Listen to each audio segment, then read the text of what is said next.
This is the Happy Rant Sports podcast, in which Ted Cluck and Barnabas Piper rant about old sports, new sports, sports books, sports movies, and anything else related to sports that they feel like. Enjoy.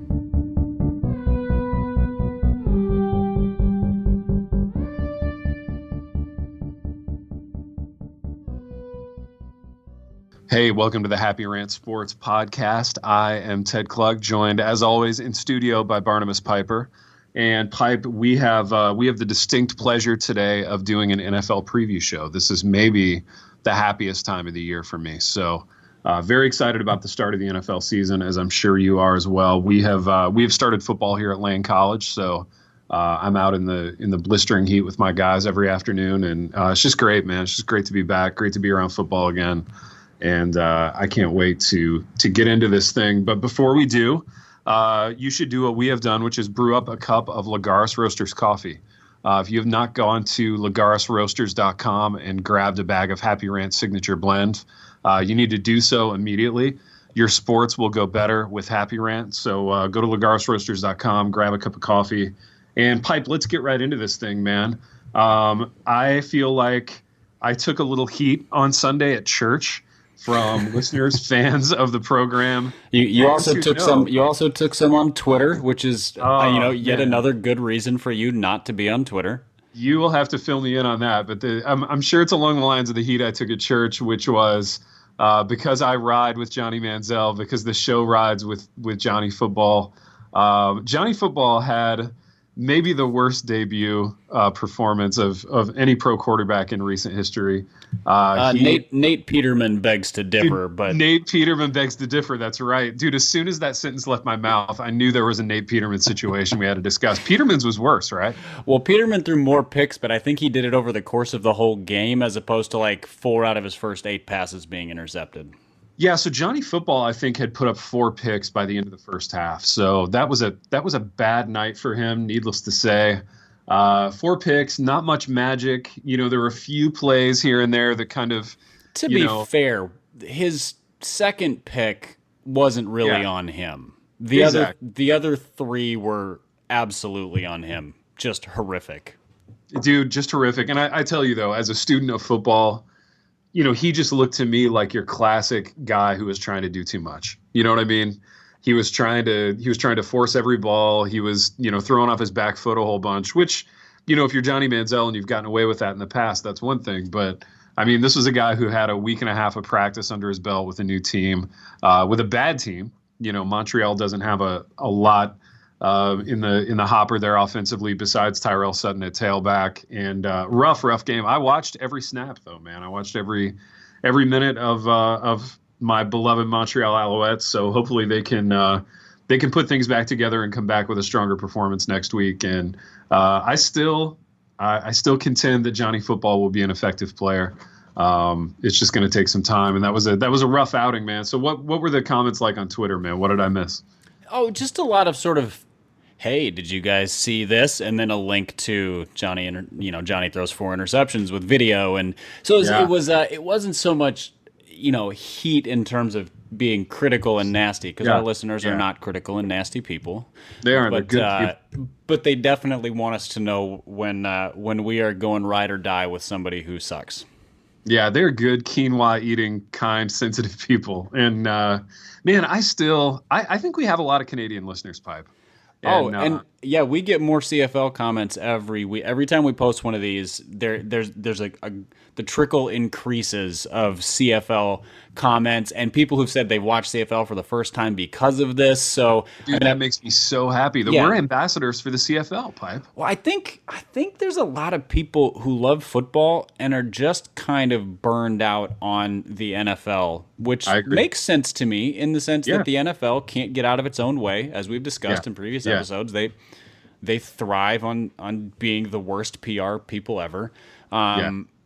And the CFL avoids most of that. It's sort of like it's like the young, fresh, innocent football league that is all about the game, and it's not about the money and the sponsorships and whatever else. And they have cool names like Alouettes and Tiger Cats and things like that.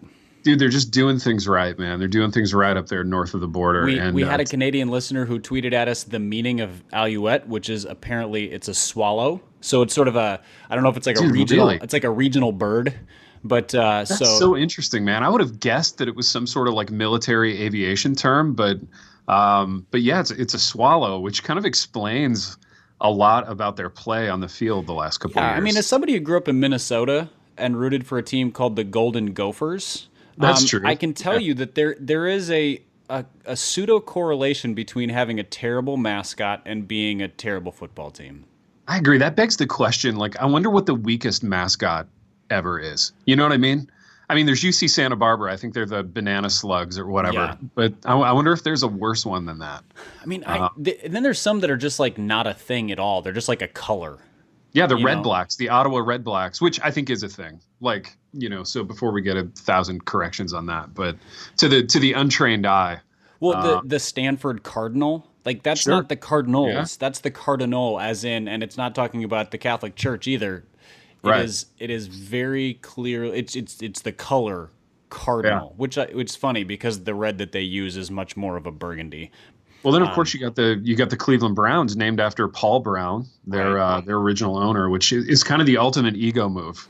That'd be like the Minneapolis Pipers or the Jackson Clucks, Which are both great names, by the way. Which are both great names, yeah. As I say that, those are not bad at all. I mean, if the Tennessee Titans changed their name to the Nashville Pipers, they would immediately become my favorite sleeper team. And dude, they'd have a better uniform, I'll tell you that. That uniform is a gong show. Yeah, I think the new one is slightly better than the old one, which was like top 5 worst uniforms of all time. Yeah, it's because they still have a cartoon sword on the helmet, I think. And anytime, I mean, if you have two-tone blue on your uniform, you get to do one of two things. You get to be a police officer, or you get to be a postal worker. That's it. Or you get to be the Toronto Argonauts and look awesome in their uniforms. But they're Canadian, and so they get a pass. Dude, they get a pass, but also they make it work. You know what I mean? They really make it work. They make it look good. They don't get too busy with the helmet. Like, my all-time favorite Toronto uniform, I know I've said this, but the block A on the dark blue helmet, just so clean. And I think the Tennessee Titans could take a page out of the CFL notebook as they retool their uniforms. But the Minneapolis Pipers, I love that. The Jackson Clucks, if we have graphic designers out there, and I know we do have designers who listen to the program, if you're bored at work and you want to mock up a little uniform design for both teams, I would love to see that. I would be I would be a huge fan of that because we talk uniforms a lot. The other thing I got at church was a friend of mine. This is bad. I call him Spacey because he looks just like Kevin Spacey.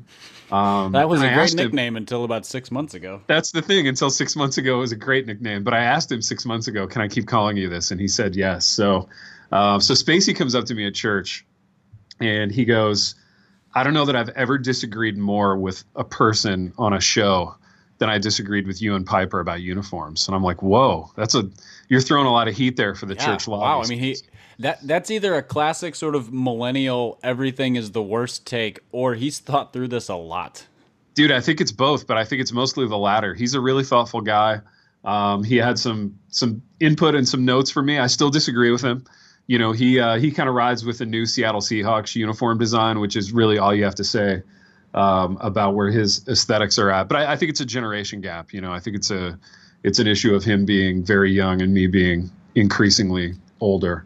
But Piper, enough about that and enough about uniforms. Although I do think we should get the CFL on board as a sponsor of this program. So I will reach out to some people in the CFL universe. I think they'll be glad to know that we are ambassadors for their products. And stay tuned. Hopefully we'll get some synergy going between ourselves. At the risk of getting political, do you think we're going to get in trouble for promoting foreign products on our American-based show from our current presidential regime? I feel like they might frown upon that, and we might be a little rebellious against the government by doing that. Rebellious against the government. You know what, Piper? I view this as a global program. This is a show without borders. And as evidenced by our fan base around the globe, I think to call this an American-based program is really, I know these aren't your words, but I think it's kind of short-sighted. I see us as a we're a global product. We're a multinational corporation at this point, and I think it's just a matter of time before the Happy Rant Sports CFL marriage really takes place, and I just see a happy future there. Or any individual teams. Maybe the Alouettes themselves could sponsor our program. I would be thrilled with that too. So I would actually be thrilled with just some swag from any CFL team as a result of this program. So there it is. I'm putting it out there. CFL personnel, if you're listening, we would love to hear from you. But I just have one more comment about Johnny Manziel, and this is for all the listeners who were very smug, because people love it when we are wrong. People love it when other people fail, especially when those people are us and Johnny Manziel. So I just have this to say, and that is that unconditional love is very costly, and so we continue to ride or die with Johnny Manziel. It is unconditional love, and we will follow his career to its furthest extent. And all of you haters can just you can just hold on to that one. Remember it. He's not going away. The Manziel minute is a thing, and we're just going to keep coming back to it. Dude, the Manziel minute is always a thing. And you know what? For that matter, John Manziel, if you're listening, Piper and I would like a couple of comeback season hoodies. I would rock that with pride. Manziel has his own little clothing interest now. And I would definitely pop some comeback season gear. Absolutely. So Manziel Corporation, if you're listening, we are down with that. But Piper, speaking of gear, I want to use that as a segue into your team, the Minnesota Vikings, one of my favorite Minnesota Vikings players. And in fact, I think the Vikings have my two favorite safeties in pro football, Andrew Sendejo and Harrison Smith. I've long been a Harrison Smith fan. Sendejo I like too. And Sendejo showed up at practice with a hat that said, "Make football violent again." Just a black hat said, "Make football violent again." And of course, social media, regular media, everybody kind of sprang to life as a result of this. What do you make of this? What do you make of it vis-a-vis your level of liking Sendejo? And what do you make of it in light of the NFL's rule changes, Piper? So I feel like I owe Andrew Sendejo not an apology, because I don't think I've ever said anything bad about him publicly, but I owe him some praise, because he was a grinder of a player, like special teams guy, backup safety. Every time he came in the game, it was like, I mean, he's fine, but he doesn't make any plays. He's just kind of he's just kind of crappy. He's not the worst, but just nyeh. And then in the last 2 to 3 years, he's developed into one of the NFL's better strong safeties. Dude, he's improved his game. You know who he reminds me of from way back in the day? This might be before your time. There was a little dude named Chuck Cecil. Do you remember Chuck Cecil? I do. Little violent white dude, wore a neck roll, so he makes my neck roll Hall of Fame for sure. He kind of wore like a fullback style face mask, but he played strong safety at like a $190. And Chuck Cecil would put your lights out, man. He would just put you to sleep. And he started out as a special teams guy, but then he finally, 3-4 years later, worked his way into the lineup and became a very serviceable starting safety in the league. So Sendejo and Cecil, I think there's some overlap there. Yeah, I mean, and Sendejo's a bigger dude. Like he looks like, he's about 10 pounds away from being a linebacker. Yeah, for sure. But he's not the fastest. He's not the quickest. He wasn't a combine. I mean, he might have been an undrafted free agent. I can't even remember if and when he was drafted or who he was signed from. He just sort of showed up on the Vikings roster like 5 years ago. Yeah. And then under the current coaching staff has developed into a stud. And the thing is, he's a downhill player, loves to hit, and so I have learned to love him. He's just sort of grown in my estimation as I've begun to realize how good he is. And he's the kind of player that Mike Zimmer loves, because he, put his head down, work, hit, blood, sweat, tears, all that, everything football cliche. And so I saw the hat, and it makes perfect sense for him, because he would thrive if you dropped him in 1993. Where you just get to blow guys up all over the field, where if you're not the fastest, you still can be the best. Like John Lynch would not make it. He would not be a Hall of Fame level player in today's NFL. Oh, interesting. Because he was slow. But he was smart. He was in the right position, and he thrived on just killing guys across the middle of the field. Yeah. That's where Sendejo is at his best. So it makes perfect sense, and I completely agree with the sentiment of the hat. And I think we've talked about this on this podcast before, but every effort they do to try to make quote unquote football safer, is it's a complete crock because you can't make football safe. And second, it's just it doesn't work. Like the danger of football is in guys repeatedly crashing into each other. So unless you make it a non-collision sport, it won't be safe. Period. So I'm all for making football violent again. Loved the hat and loved that he wore it. Dude, I love the hat too, and I think I'm going to get a hat myself. But yeah, trying to legislate kind of different levels of safety into a manifestly violent thing just seems like a kind of loser's folly to me at this point. So the NFL will be left to kind of wade through that rule as the season progresses. But a couple interesting Andrew Sendejo things. Played college football at Rice, which is why you've never heard of him. Rice is a small school in Texas. They used to be, way back in the day when I was a kid, they were in the Southwest Conference. I don't even know what conference they're in now. That smacks of like Conference USA to me. But I could be dead wrong about that. To be fair, I could name probably 3 college conferences because all the ones that used to exist have either all the teams have switched places, they've changed names, they've gone away. I don't even know what exists anymore. Dude, yeah, I sound like such an old man when I talk about football now. I still call the Big 12 the Big 8. I still acknowledge the Southwest Conference. I'm just like an ancient dinosaur of a man at this point. But Sendejo played at Rice, and then he played in one of these spring like minor leagues for a team called the Sacramento Mountain Lions. So this guy, like you said, man, just a consummate grinder, kind of ground his way up from minor league, professional ball, and now he's with the Vikings. So a nice success story for a. And he was a genuinely awful safety when he came into the NFL. I remember because the Vikings forever had either one decent safety and one awful safety or 2 awful safeties. It was always a weak spot for them. Dude, who was there pre-Harrison Smith? I mean, a rotating cast of garbage players. Like the last decent safety they had before him was probably Darren Sharper, another guy who's since gotten sent to jail for doing awful things. But dude, you're right. Oh, that sucks, man. So, but Sharper was a ball hawk, sort of that deep safety ball hawk guy. Robert Griffith was before him. So I mean, they've had some decent safeties, but they've rarely had a pair of good safeties.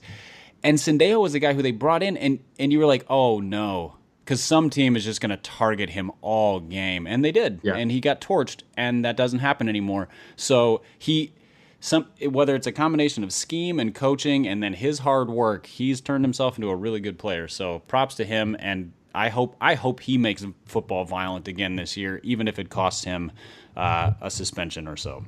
Dude, my favorite Viking safety of all time, Joey Browner.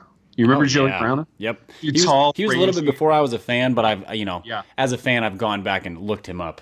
Dude, he was a beast. That was the best Vikings uniform iteration ever, was the Joey Browner era. Mm-hmm. And he wore huge, like, hockey elbow pads. That was kind of the distinctive Joey Browner uniform thing. But look it up, man. That's a fun Google image. I believe he was known for, like, the one-arm tackle. Yeah. The occasional horse collar play as well. Dude, he was a beast. He had a bunch of brothers that played in the league too. So like that whole family was scary in terms of, turning out great defensive players. But speaking of Sendejo's hat, Piper, and speaking of the NFL's new kind of rules to legislate the violence out of the game, who do you think is the first big suspension we're going to see this season? Like what player do you think is going to get tossed first for violating one of these rules? Man, that's tough because, well, here's why it's tough. Because the first player who gets suspended is not going to deserve it. It's going to be the league trying to prove a point. So it's going to be some player who he's just trying to make a tackle and the offensive guy ducks his head and a collision happens because football. And that's why this rule is stupid. It's the player that is in my mind right now is Anthony Barr, also of the Vikings, because when they came out with the rule, they also came out. There was a couple articles that said, last year Anthony Barr's hit that put Aaron Rodgers out for most of the year would be illegal this year and probably lead to an ejection. Which, by the way, is ridiculous because if you go back and look at that hit, he didn't hit him late and he didn't hit him dirty. Sorry, Packers fans. So he's in my mind because he's a guy who does stuff like that, especially rushing the quarterback. He gets a lot of 15-yard penalties. He's kind of a blow guys up player. And then Ndamukong Suh is the other guy because he just can't avoid being dirty. Yeah. So he's in my mind as a potential for this as well. No, I'm with you. Suh is my guy as well. He's a great suspension guy, and he's a great make an example out of him guy because he's a huge name. Somebody that has a lot of fame. That's even he's a great player. Taking nothing away from Ndamukong Suh, but I think the Suh kind of mythos is bigger than the player at this point. Yeah, so. Aaron Donald, J.J. Watt, Von Miller. None of those guys are going to get. They're not going to get suspended because they're sort of too big and too likable. But Ndamukong Suh is about that level of player. Yeah. But nobody likes him. Nobody likes him. So he's a great one to make an example out of for sure. Yeah. How much would it suck if J.J. Watt bionically puts his body back together and makes this incredible comeback and then gets bounced because of a helmet to helmet thing? That'd be terrible. He's so dumb. Dude, what do you think of J.J. Watt? Do you think he's done? My dad, whose opinion I value a great deal, it tends to be a little bit of a sports pessimist, but Pops is resolute in thinking that J.J. Watt is finished, and I'm inclined to agree with him. What are your thoughts on that? I think back and neck injuries are the hardest to come back from. If he had blown out both knees, I'd be like, oh, he can come back at 85% of himself. And 85% of J.J. Watt 3 years ago is still an all-pro player. I would take it. Yeah, I would take it. But a back injury is one. Here's the thing. He'll probably be at 100% for about a quarter of whatever seasons he plays. But then it'll go. Yeah. And then he's just done. And that's the problem. It's you can't sort of grind through a back injury the way that you can through some sore knees or a bad shoulder or whatever. So I'm really worried because I love watching him play. He was Reggie White for about 2.5, 3 seasons. Dude, he really was. He was that good. And I hope he can come back and have a Dan Hampton-like career. Hampton's one of my favorite old Chicago Bears, was a kind of a big, rangy defensive lineman, played tackle, played some end, depending on who the coach was in Chicago at the time. But yeah, always fought through injuries. I think his knees were bone on bone at the end, but really good player, managed to grind out a Hall of Fame career in spite of some pretty nasty injuries. So I hope we get a little bit more J.J. Watt time. But Piper, let's get into some predictions. We kind of teased it with the suspension question, but I've got some conventional categories, some not so conventional categories. My first unconventional one: who do you think is going to be the new T.O., the new Terrell Owens? That is an idiotic wide receiver, maybe one that we like and one that we dislike. Who do you think is the new T.O.? I feel like idiotic wide receivers have kind of gone in the NFL the way Allen Iverson type of players went in the NBA. They sort of had their era, and there's just not that many of them. Des Bryant was sort of the last great idiot holdout. Dude, he was the last great idiot, wasn't he? And he continues to be an idiot, just not one with a team right now. Yeah, I mean, because he greatly overvalues himself. Yes. I think that's criteria for this. You have to completely overinflate your own importance. See, and guys, I think Odell Beckham overvalues himself, but I think he's also talent-wise probably a top 3 wide receiver in the league. That's true. But he's the closest to T.O. because T.O. overvalued himself, ran himself off a bunch of teams, made a bunch of people mad, but always worked hard and always produced. Dude, T.O.'s game was always on point. That's the thing. And as much as you thought he was an idiot, and I think everyone did, you had to respect the game. You had to respect the way that guy prepared and played and all that stuff. I think Odell is a little bit more like Randy Moss in that he's not nearly as divisive. T.O. got run off of teams because people just got tired of him. And that did not happen as much with Randy. And his teammates liked him. Yeah. He was a little crazy, and he would loaf here and there, but just supreme talent. And loved to party a little bit. But I think he's the only guy in the league I can think of who's sort of that diva wide receiver. Yeah. I can't even think of another one who's close at this point. Dude, does Antonio Brown have any like idiot tendencies? That's the thing, is like he does on the field. Yeah, yeah. You know, he taunts and he loves to, you know, he does his dumb dance after touchdowns. And, you know, he had the all-time great play where he stomped on the punter on that one return, which was, it was one of the greatest highlights I can remember seeing. But dude, wasn't he also the guy, and maybe I'm getting this wrong, so correct me if I'm wrong, wasn't he the guy who like Facebook lived the coach's speech like after the game in the locker room, and he took a bunch of heat for that? Was that him or somebody else? I think that was him. But the thing is, apparently he's got a work ethic that's like just under Jerry Rice level, and you know, just so even when he's having contract disputes and whatever, he just busts it to be what he is, which is the most productive wide receiver in the NFL the last few years. So he could be at that level. I think if he gets into a contract dispute, that's where we'll see the diva come out. Dude, what about Kelvin Benjamin for a new idiot receiver? Don't you have to be good to be at this level though? Like, I think you do, but I'm digging here, man. I'm really reaching, you know. And so Kelvin Benjamin asserted that if he had been picked by a different team, that he would be good.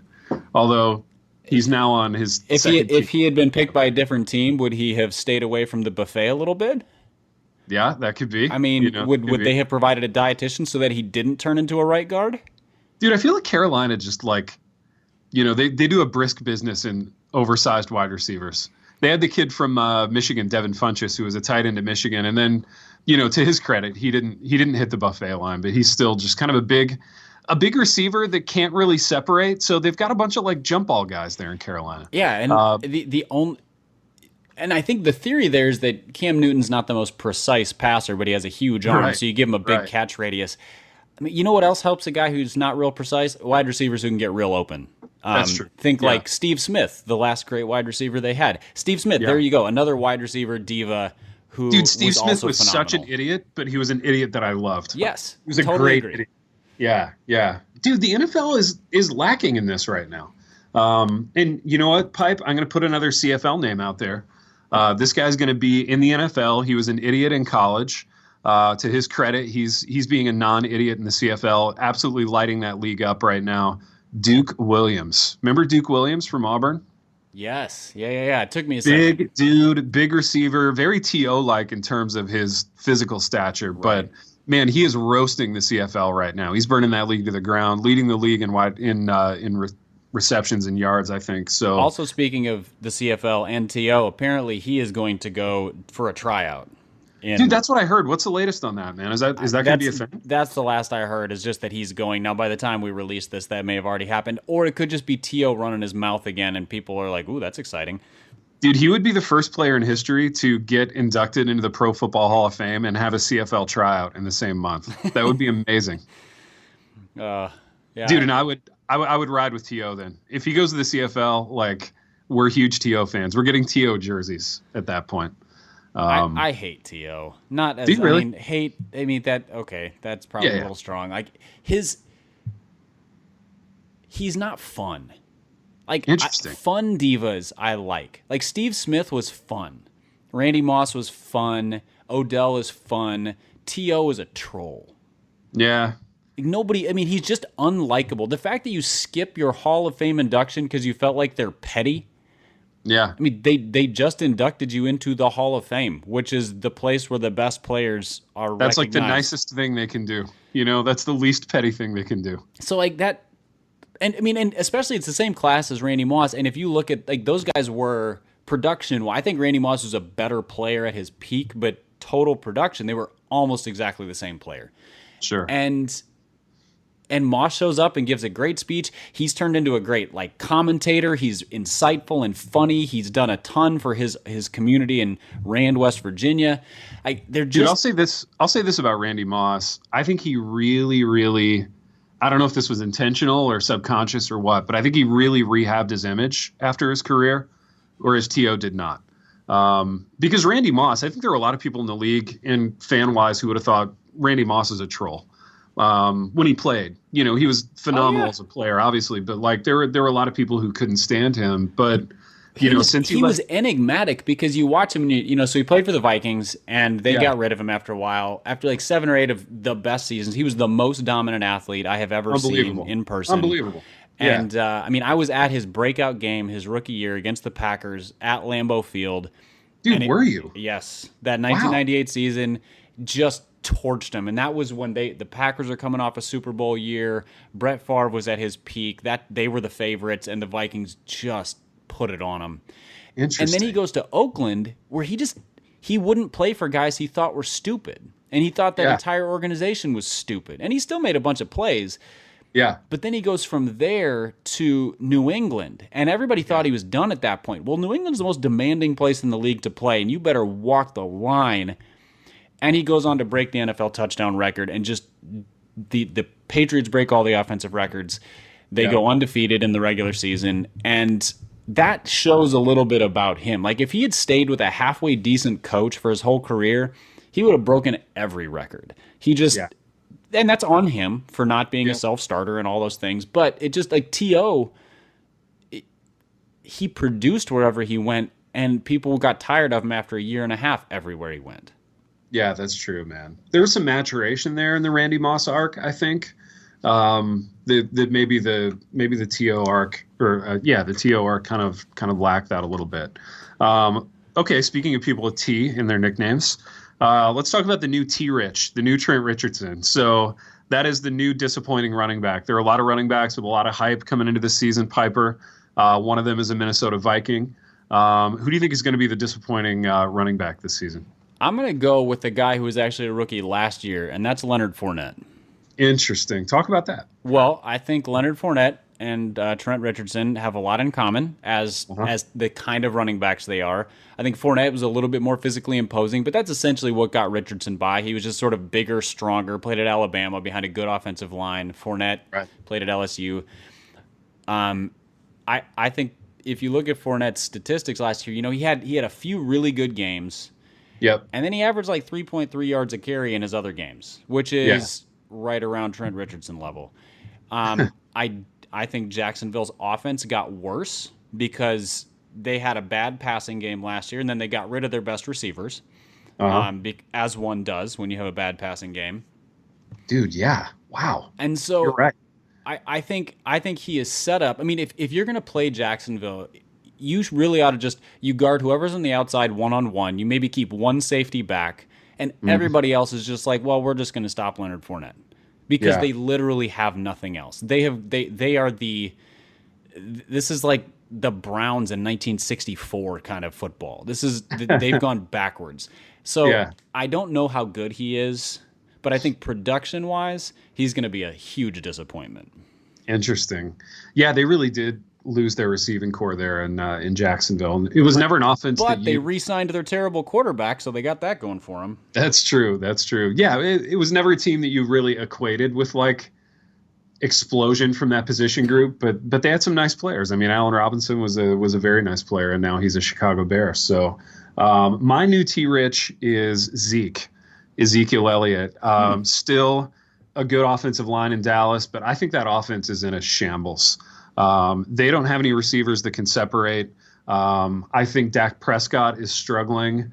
I think a lot of people are going to load the box against Dallas in a similar scenario to the one that you laid out for Lynn Fournette. So my new T-Rich is going to be Ezekiel Elliott. Speaking of T-Rich, just to keep things...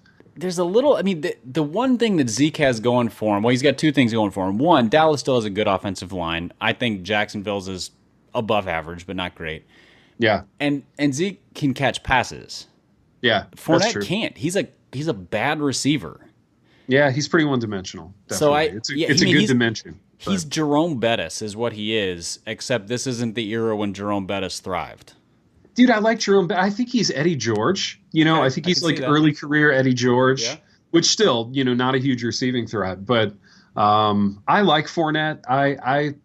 A lot of people kind of, were not fans of that pick because they thought Jacksonville should have picked a quarterback, and you could definitely make that argument. But for what they want to do, I like Fournette a lot, and I'm gambling that they can put together some semblance of a passing game to keep the the box is a little bit lighter against Leonard Fournette. Speaking of passing games, Piper, my next category, new Case Keenum.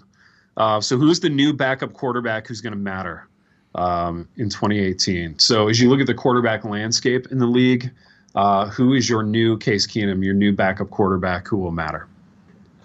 Aside from Nick Foles, who won the Super Bowl last year. Yeah, exactly. Because that's sort of its own weird category. Mm-hmm. This was hard for me because Keenum was in a unique spot last year where nobody expected him to start because Bradford was the starter. And the team was really good except for the quarterback where there was a question, and he stepped in and engineered a really successful season. And I was looking around the league going, who are other really good teams minus the quarterback? Yeah. And I was like, well, Jacksonville's a really good team minus the quarterback. Well, their backup quarterbacks couldn't play for the Browns last year, quite literally. Yeah. Like Cody Kessler's their backup, I think. So so that didn't work. And so I just tried to look around the league. And so then I started thinking, okay, well, who are good starters who are likely to get injured, you know? Yeah. And so I went to the Steelers. Okay. So two teams. The Steelers, because I think they're an exceptional team, and Big Ben is fragile. So that leaves Landry Jones or Mason Rudolph. Interesting. I think it comes down to Mason Rudolph because I think we know what Landry Jones is. Yep. So Mason Rudolph is a possibility. The other team that comes to mind is Tennessee. Because I think they were a playoff team last year. I think they're probably going to be better this year with a better coach. And Mariota's very fragile. He is. Which puts it in the hands of Blaine Gabbert. Who I actually like, man. People like to knock Blaine Gabbert, but I like him. Well, see, Blaine Gabbert and Case Keenum have a lot in common, and that is really productive in college. Yep. Really struggled in the pros, but also never been in a great situation for them. Dude, Gabbert has been on historically crappy rosters since he's been in the league. Just generationally crappy teams. So this strikes me as a situation where, like in week 3, Mariota gets a high ankle sprain. He's going to be out for 4 weeks. Yep. And all Titans fans think their season is going down the drain. And Gabbert steps in and goes 3-1.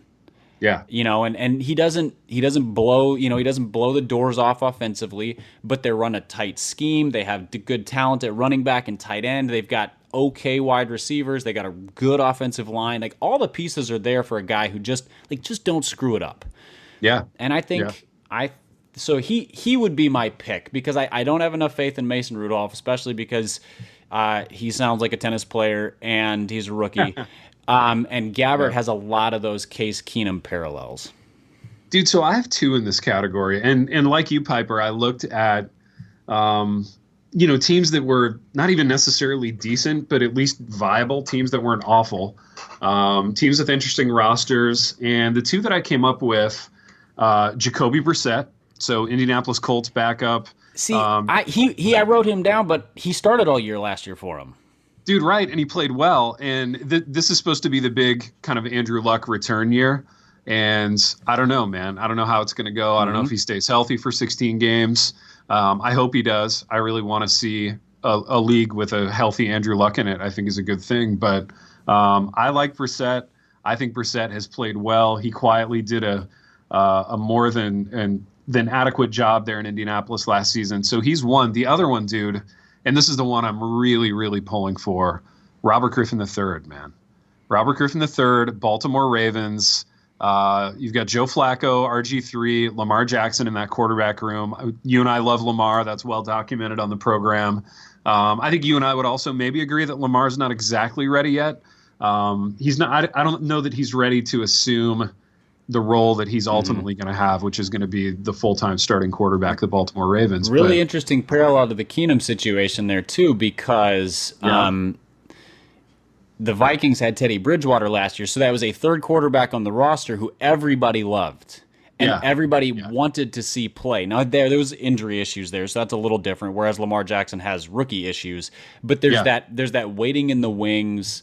Really excited about it, and this kind of non-exciting guy who everybody thinks isn't very good steps in. So there's a unique parallel.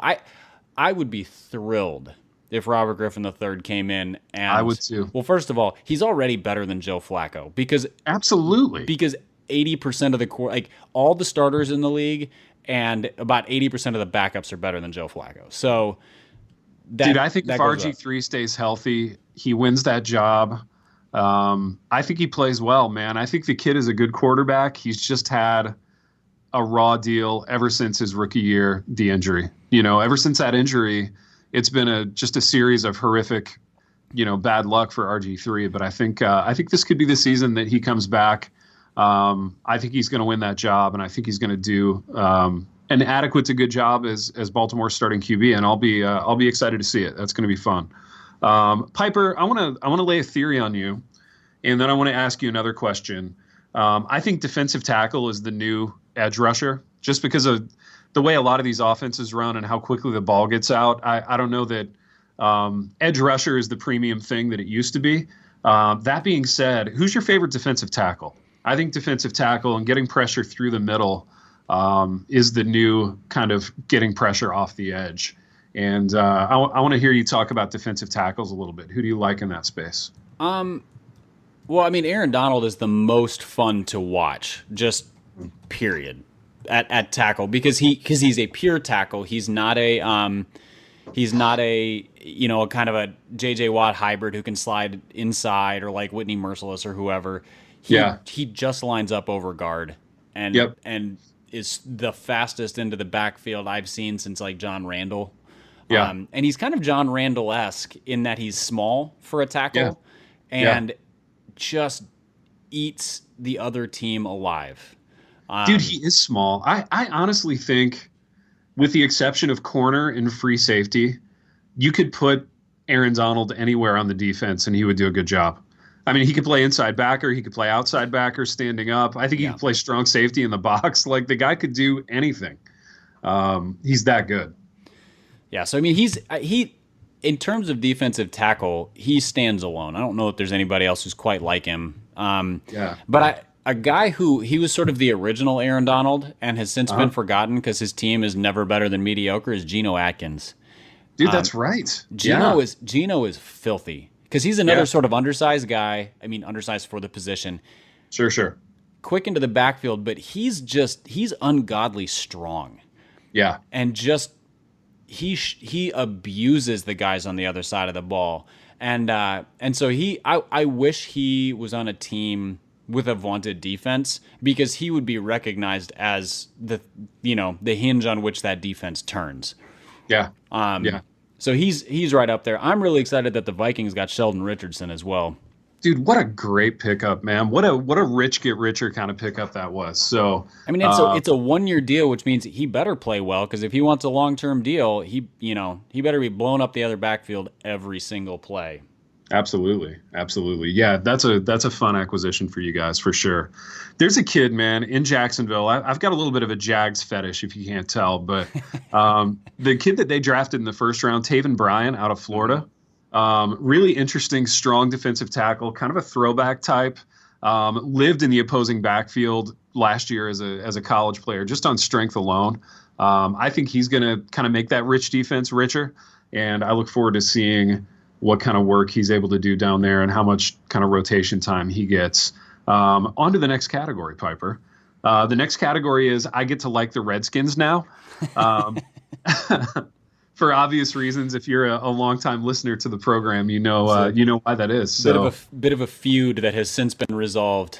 It's a bit of a addition by subtraction situation with the Redskins. So now I get to like the Redskins. I get to watch Redskins games again. Who's your favorite Washington Redskin?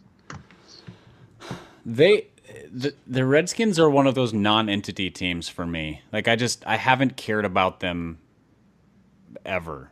And the one player on that roster who piques my interest is Jordan Reed.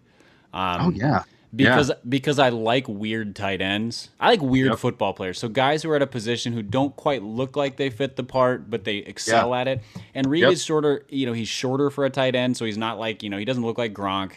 He doesn't have the best wheels, but he's a silly route runner with great hands. Who, when he's healthy, is like a 90-100 catch guy, which is part of the reason their quarterback play has been, as adequate as it has been, given that Kirk Cousins really isn't all that awesome. So I think Jordan Reed's probably the guy on that roster that I'm excited about. Everybody else, I'm like, I don't even know that I could name anybody on their defense, for example. Dude, maybe two guys. Well, my favorite Redskin is one of the guys on their defense, and it's outside linebacker Ryan Kerrigan. So Ryan Kerrigan, he's Purdue, right? Dude, he's Purdue. He was one of the latest in a long line of Purdue pass rushers. Purdue has quietly produced some of the best pass rushers in the league over the last 15 years. And Kerrigan is one of those guys, just a grinder, wears number 91. And interesting fun fact about Kerrigan, grew up about 20 minutes away from where I grew up. He went to Muncie Southside High School, so representing East Central Indiana. We used to play Muncie Southside in our jamborees, the little preseason games.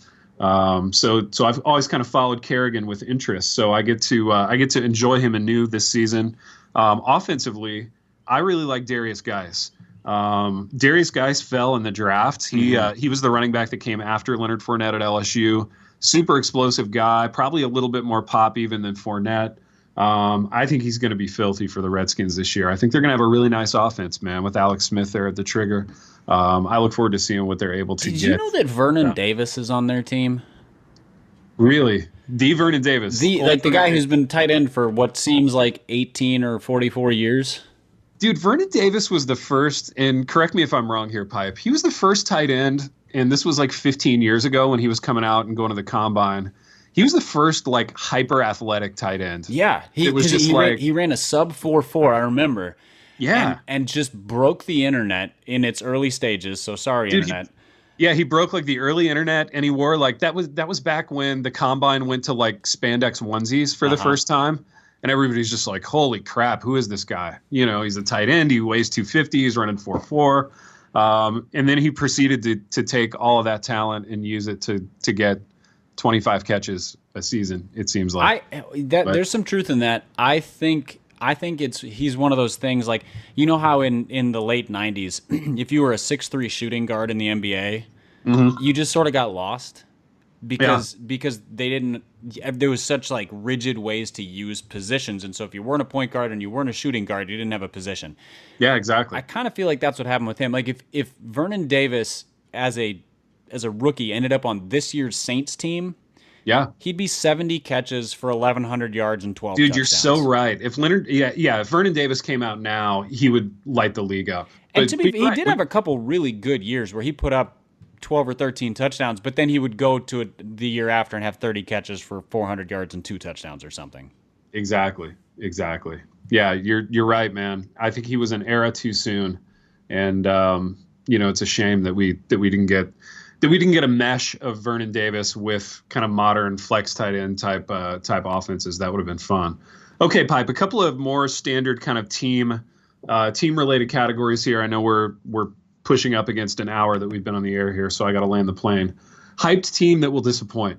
What hyped team's getting a lot of buzz, a lot of press right now, do you think is gonna lay an egg and disappoint a little bit?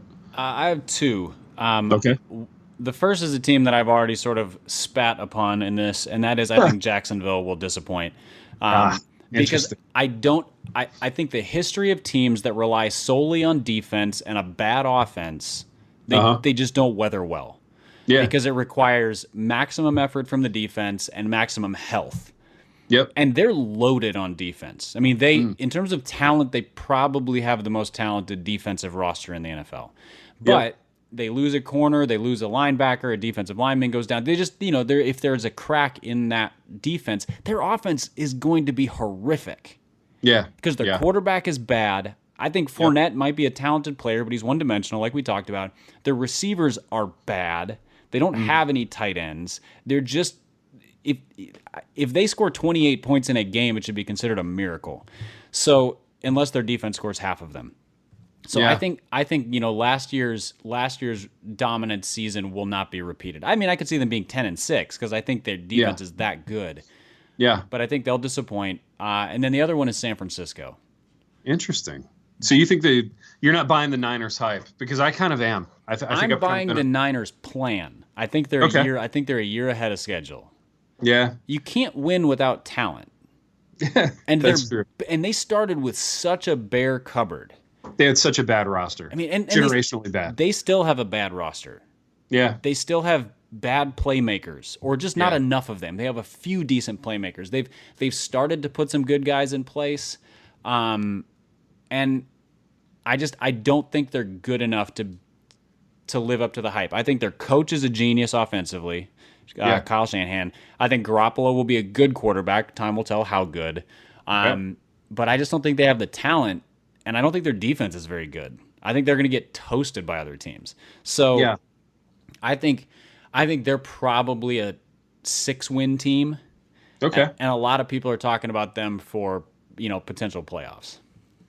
Yeah, I mean, they were a 6-win team under Jimmy G at the end of last season. So, they've got great momentum. I think they're a little bit better than maybe you're giving them credit for. But I think they're a 6-win team who doesn't they don't get the doors blown off. Like they're a competitive 6-win team, maybe 7. 6-win team. I can see that. If things tip right there, all of a sudden they're 8-8. But I think they're 6-10. Dude, so my disappointing team, my hype team that'll disappoint, and then I have a rejoinder to your Jacksonville comment. But I think the Rams are going to be a disappointment. They've got this super team kind of roster, and again, on paper, it's hard to argue with that team, and it's hard to argue with what McVay was able to do with them last year. I think he did brilliant things with Jared Goff, and tip of the cap to all that. I just think with the personalities that they have in the boat at this point, I think that roster, I think that locker room is going to implode at some point. I don't know. They don't have any depth either. So people look at the talent that they have, which is the expectations are so high. Yeah, so high. Tons of talent, a lot of combustible personalities in that clubhouse. I just think it may not be a total gong show, but I just don't think it's going to be the primrose path to the Super Bowl that Rams type people would want you to believe. So my rejoinder to the Jacksonville comment, and I agree with everything you said. At face value, that's what you're looking at. However, the Giants had some pretty great Super Bowl teams with no wide receivers, a good running game, and a freakishly talented defense.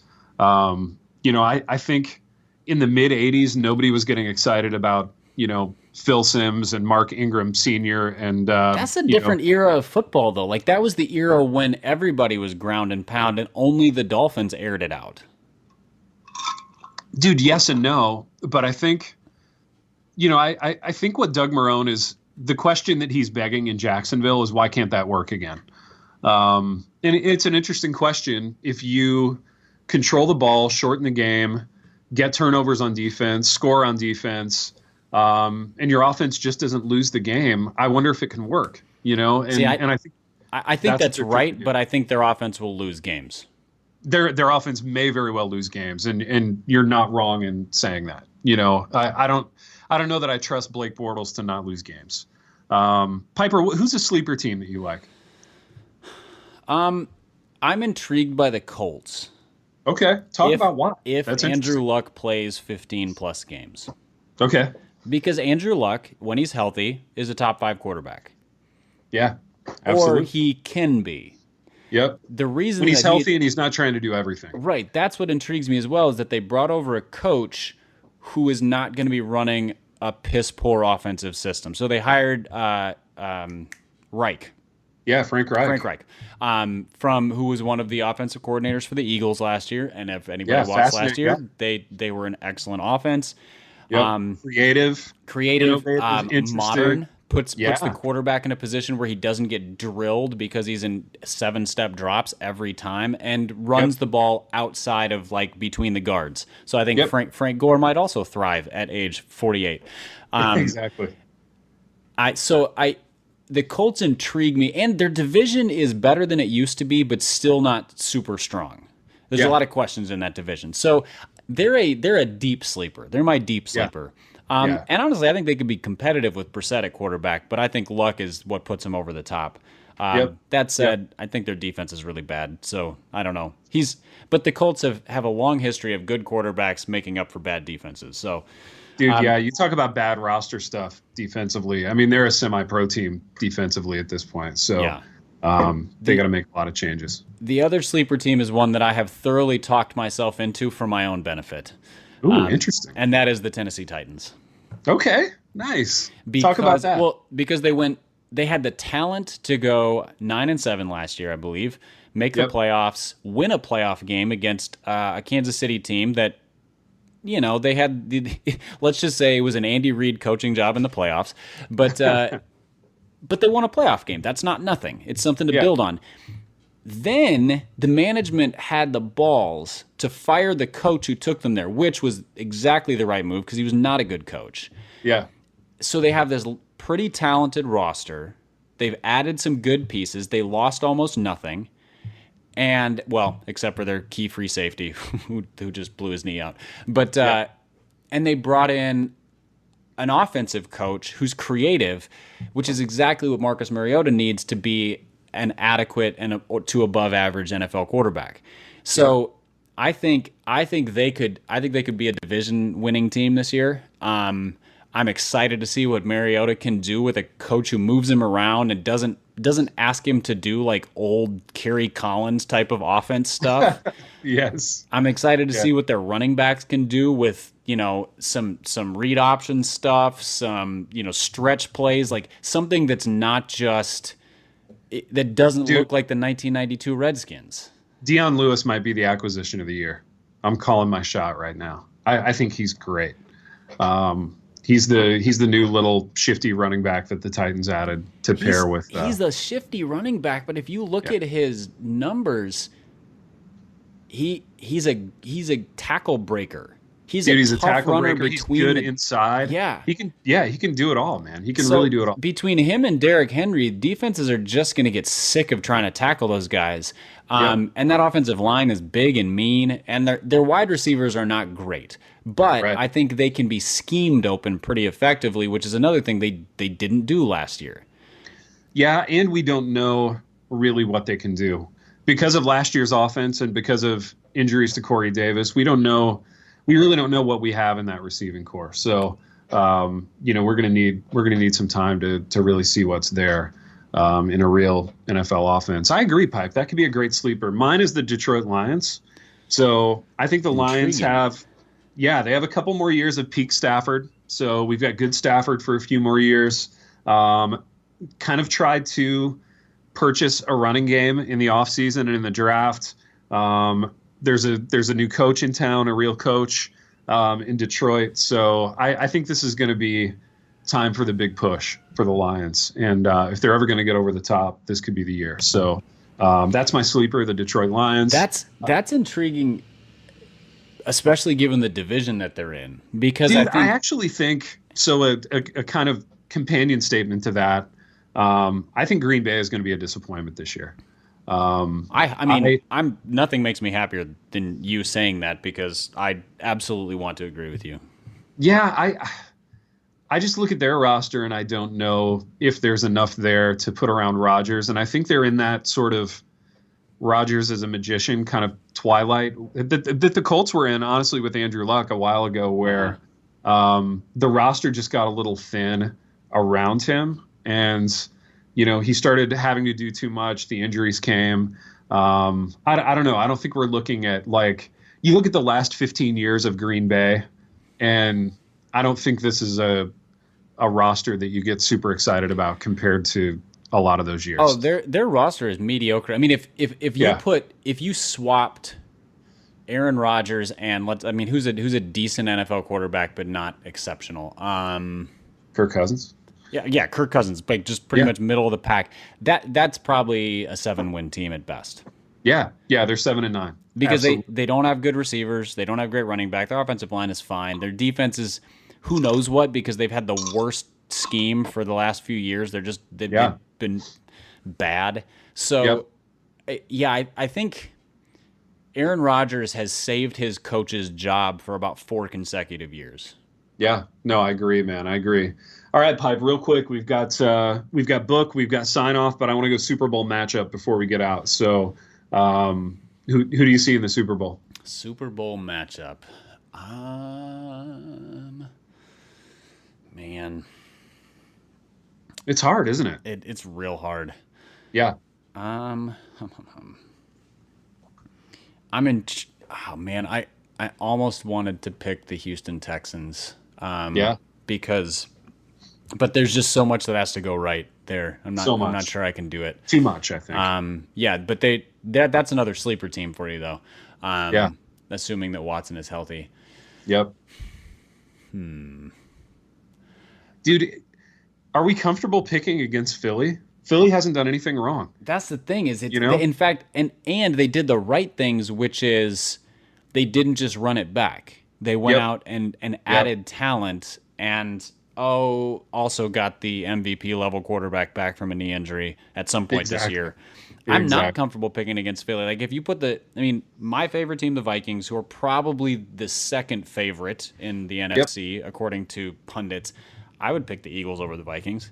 And not just because I'm a Vikings pessimist, but because they whooped them last year and got better. So yeah, I think it's the Eagles, and it's hard to pick against the Patriots because that's a bad conference. They still have Tom Brady. They overcome their lack of talent all the time. And I mean, who in that conference is going to give them a run for their money? That's the thing. I can't think of anyone. I really can't. I mean, there's a lot of mediocre to bad teams. Kansas City, if Mahomes is a playmaker, dude, and hear this, I would love that. Like nothing would be more fun than Mahomes, Andy Reid, Kansas City kind of renaissance. That would be a blast. But at the same time, if it's an AFC Championship game of Kansas City versus New England, that coaching matchup, Mahomes against Tom Brady, like I'm taking Brady all day long. Right, and the coaching matchup leans heavily towards the guy who knows how to win in the postseason versus the guy who can't read the clock in the postseason. Exactly. No, I'm with you, man. I'm with you. Well, Pipe, we have time for a book recommendation. This is a staple of the Happy Rant Sports program. We recommend a sports book that we've read and enjoyed. Mine is by John Feinstein. It's a book called Living on the Black that he wrote about pitching in Major League Baseball. So I try to read a baseball book or two every summer. This was my summer baseball read. He followed Mike Messina and Tom Glavine when they were both pitching in New York. So Glavine was with the Mets, Messina was with the Yankees. Really fascinating kind of deep dive look into pitching and just not only pitching, but life in the major leagues for an older player. These guys are both very cerebral. They're both craftsmen when it comes to pitching, and well written. Feinstein's never it's never dazzling. It's never really about the writing, but more about the journalism and the interviews and the access. And really fun book, man. I really found myself enjoying it. So it's a good baseball read if you're looking for that. What's yours, Pipe? I finally got around to reading Pistol: The Life of Pete Maravich. So finished that a couple weeks ago. I had been slow to read it because I'm jaded, meaning I had heard it recommended in the context of like, oh, he was friends with James Dobson. And I was like, you know what? I'm not dying to read a Christian sports book because they tend to be pretty not awesome. Crappy. But I did not do it justice. So I finally got around to it, and it was phenomenal. It's such a good book because it was as much a biography of Pete Maravich and his dad, Press Maravich, and sort of their relationship, because you can't really separate the two. That's kind of that's sort of the theme of the story. It's by a guy named Mark Kriegel.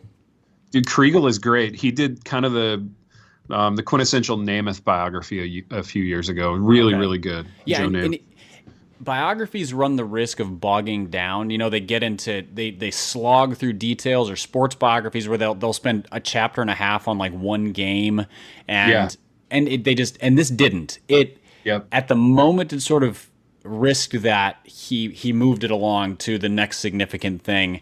And it was brilliant. And I also just didn't know how good Pete Maravich was. And it's not a book to praise him. It's a fair biography. So praising his talent, also shining the spotlight on the things that weren't awesome about his life or his relationship with his dad. But he was ridiculous. And his body broke down, and he didn't take good care of himself, and he just got burned out. But in terms of talent, he was amazing. So it was an eye opener for me, and just brilliantly written. Pretty fascinating relationship between Pete and Press Maravich. Press was a legendary coach as well. So that's one that I wish I had read it earlier. Didn't do it justice with my jadedness, but definitely worth a read. Interesting, man. I need to check that one out for sure. Well, Piper, we have done what we always do on this program, in that we've wandered to and fro, this time throughout the NFL, throughout the CFL. I will be hard at work getting our first ever CFL sponsorship on the program. Yes. And until next time, Andrew Sendejo. The Happy Rant is brought to you by Resonate Recordings. If you go to resonaterecordings.com, you can see the full range of services they offer. So if you're considering starting a podcast, they are the ones we recommend going with. Again, go to resonaterecordings.com to see their prices, to connect with them and ask any questions, and to see what they can do to help you launch, edit, master, and improve your podcast. Again, go to resonaterecordings.com to see what they can do to help you launch and improve your podcast.